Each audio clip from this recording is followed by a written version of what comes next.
I woke up today to a 11,000 upvote Reddit post talking about shooter in Genshin Impact and why character that need a shield isn't that bad. To be fair, 11,000 upvote is a lot. It's about half of what this Yoimiya post have if you remember from a year ago, except this post had a very long in-depth summary about the problem with Yoimiya with pictures, with actual reasoning, while this post on the other hand were just pure copium. It's funny how this happened every single time because we criticize every single characters, not just the newest characters, and certainly we don't criticize them because we hate them for some reasons. In fact, one of the most common complaints from Wanderer main is that how come people didn't complain about other characters like Yoimiya needing a shield when you are looking right at it and the answer is we did. Most people did. It's funny how in today's day, any kind of valid criticism are seen as hate on the characters and you're just not allowed to make any kind of criticism on any characters in the game because, well, surely your child is always perfect and can have no fault and they're always the most broken characters in the game. But regardless, in today's video, I want to do a more laid-back video than usual talking about why having to bring a shooter is a problem across the board on every single characters, not just on Wanderers, and what exactly is a problem of shooter in Genshin Impact. And with that being said, let's get started. Having to bring a shooter is always strictly worse than not having to bring a shooter. After all, it limits your option and it eats up one of your slot, aka that slot can't be used for any other character now and it costs you opportunity costs. You can kind of think about it as taxes. In this case, you have shield taxes because you have to bring a shooter. And you know what? Having to pay taxes is always worse than not having to pay taxes. Nobody really go and say, I'm so glad I have to pay taxes. I'm so glad to have money taken away from me. No, not having to pay taxes is always better because you get to keep more of your money. But you have to anyway because you get demand of it, which is why it sucks. Realistically speaking, shield should always be an optional thing that you break because you want to have the extra defensive option and comfort when you clear your chamber, not because you have to. One of the primary examples was that back in the 1.3 day when Morgana first came out, it was draft with Ganyu, Mona, Fancy, and Diona.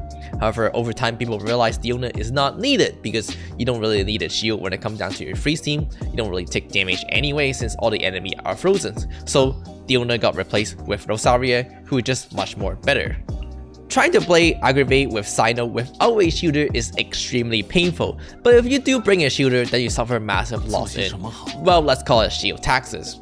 So in order to evade taxes, Sino went to play Hyper Bloom instead. When Hu Tao first came out, the most common Hu Tao setup was Hu Tao followed by Xingqiu's, Albedo, and Zhongli. Zhongli and Albedo, commonly referred to as double Geo setup, gave people enough defensive option so that they can play the Hu Tao comfortably as Hu Tao drained her XP during her elemental skill. However, as time moved on, people realized that both Hu Tao and Xingqiu's already give enough interrupt resistance to the point where they don't get knocked back at all, aka Hu Tao and Xingqiu's already pay their part by paying their taxes. There's no reason to pay additional taxes by playing Albedo and Zhongli. So they got removed. People play Hu Tao with double Hydro setup now instead. Character like Raiden Shogun already get infinite interrupt resistance on her elemental burst, or in another where she's already paying her taxes on time. Combined with the insane healing from Bennett, you practically cannot really die if you play well enough, and therefore nobody really cared to bring a shooter into the Raiden Shogun team, because it is redundant. Nobody really like paying double taxes where you don't have to. This is the reason why the requirement of having to bring a shooter is fundamentally something that people look down on because you're effectively paying double tax for no reasons when other characters pay their taxes on time or some characters doesn't even have to pay taxes. For example, Yoimiya when she first came out was looked down a lot because of this exact reason. In the Yoimiya team, you already bring Bennett for your healing tax or as your defensive tax. You really don't have to bring another healers, you don't have to bring another defensive option. Nobody ever pair Chi-Chi together with their Bennett and say like, wow, look at the amount of insane healing I'm getting. Because it is redundant, you only need one healer, not two, so you're paying 2 heal tax for no reason. And the same kind of go with bringing a shooter. You're paying a shield tax for no reasons other than the characters demand you to get double taxed. The reason why Yoimiya demands a shooter much more than any other characters in the game is because how her fundamental kit works. Her normal attack sequence fires 5 times, with the last one doing much more damage than the other one. If you take a look at the scaling in her talent, you'll notice that her last one do significantly more damage, where the 5th hit do 167.2%, while her first or second hit only do about 100% in total. This means that it is really terrible to cancel off your attack string because you really want to get to the 5th attack string as soon as possible. But anytime that you try to dodge, anytime that you get interrupted, you reset back to 1, which put you further away from the goal of getting the 5th attack off. That is the reason why you need a shooter, because getting interrupted or even having to dodge on Yoimiya is a really terrible thing. While it is true that damage is not the only thing you care in the game, it is one of the most important aspects you should care about in the game if you're trying to achieve endgame goal, which is clearing Spiral Abyss full 12 with 9 stars. That is because Spiral Abyss, fundamentally speaking, is a time attack challenge that requires you to beat each chamber under 3 minutes, and the only thing that will get you there is to have enough damage. Why is it that no one ever in Genshin Impact run a team full of healer and shooter?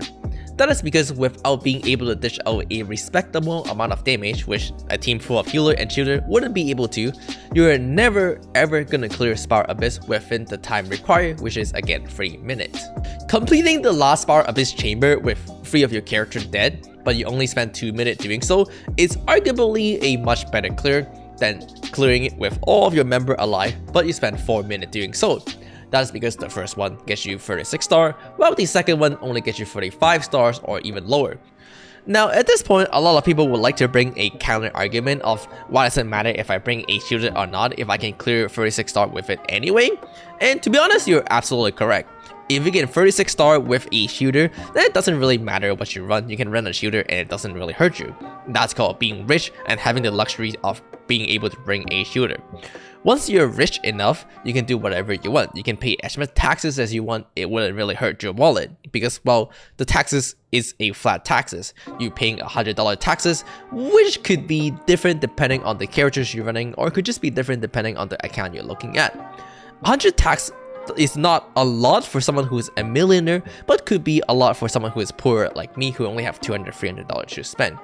If your main character DPS is a C6R5 Chi-Chi who can one-shot the entire chamber anyway, then nobody really cares if you have to pay shield taxes or not because you can afford. But on the other hand, for poor people who are free to play like me, who are just using C0 characters with, well, no 5-star weapon, then maybe for some of them, it's harder for them to afford taxes, especially if they're paying the characters that have to pay double taxes. Characters like Noel and Xinyan are absolutely laughable. These characters not only take away your taxes, but they also provide no utility in return. Noel has a 50% duration uptime on her elemental skill, which means you only get a shield 50% of the time. He has a 12-second duration and a 24-second cooldown. And if you ever use Noel burst to try to heal your entire team, then it's an absolute dog shit waste of few time that just costs you basically your entire team. You might as well not play your DPS character at that point. The top comment of this Reddit thread suggests running Layla because she is especially good as she can inflict cryo, which is kind of true, so there are shooters that kind of bring you some kind of utility as well. But at the same time, Layla is not the only character who can apply cryo. There are other crowd units in the game that can also apply cryo or just provide even better utility with the exception of shielding. For example, Rosaria can do a bunch of damage using her elemental burst off field, which contribute to the overall team damage a lot, on top of the fact that Rosaria can also provide critical rate for your main characters, which can contribute to even more damage. Character like Chongyun, while might not be the greatest pairing, but can still bring some kind of utility to your party. Chongyun elemental skill create a field that will allow you to gain attack speed about 8% attack speed, which allow you to attack faster, combined with how his Constellation 2 allow you to decrease your elemental skill and burst cooldown by 15%. And if your Chongyun is well built, at the very least, he can also do a bunch of burst damage using his elemental burst.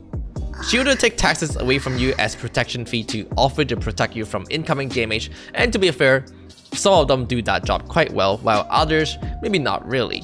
But have you ever considered just getting strong enough yourself to not need protection service to begin with, so that you don't have to pay tax?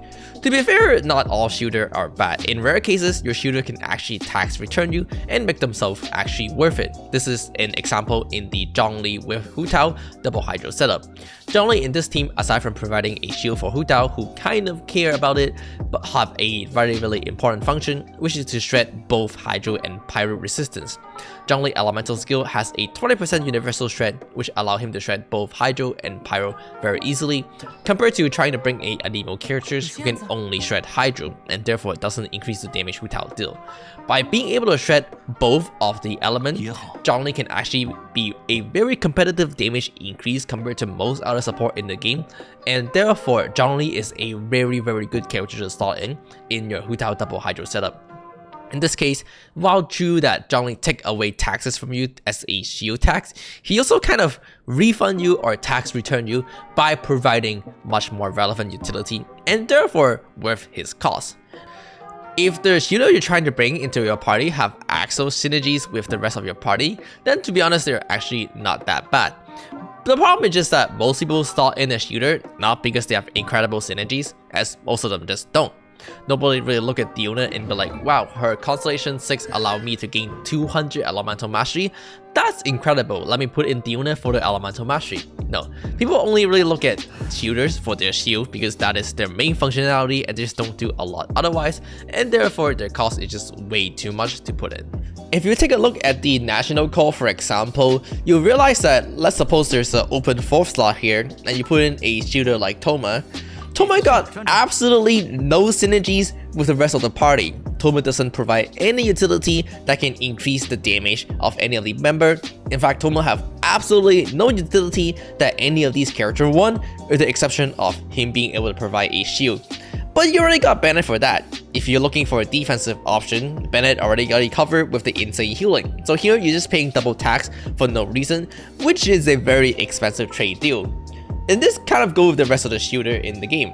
None of the shooter really have a incredible synergy with the rest of the party that they really want, so you're just paying a heavy shield tax for no reason. A better option would be to put in a sub DPS that allows you to contribute to the team damage output, and therefore at least you gain something for the 4th slot. But you know what a actual good option would be? Putting in a unit that have actual synergies with the rest of the party so that you can get much more for how much you're paying here. The difference between you putting Raiden here and putting Zhongli here is absolutely massive, and it's not just because Zhongli do no damage. Aside from the fact that Raiden do a lot of damage, Raiden have real synergies with the rest of the party that they care about. So when you're comparing a character that not only can increase your damage but also has synergy with the rest of your party, putting in a shooter for something that doesn't come with any synergy gotta be the worst trade deal in the history of Genshin Impact. And for that reason, I'm out.